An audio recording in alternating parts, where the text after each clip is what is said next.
халықтарының сүйікті ойыны болған тоғызқұмалақ еліміз тәуелсіздік алғалы қайта түледі. Тоғызқұмалақ қауымдастығы құрылып, еліміздің түкпір-түкпірінде үйірмелер ашылып, республикалық және халықаралық жарыстар жиі өткізіліп келеді. Осының арқасында зияткерлік ойынға әуес жастар қатары жыл сайын артуда.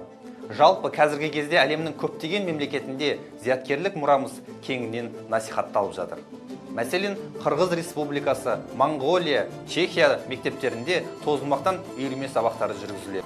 Чехияда жыл сайын зияткерлік ойындар фестивалінің бағдарламасына енгізілген.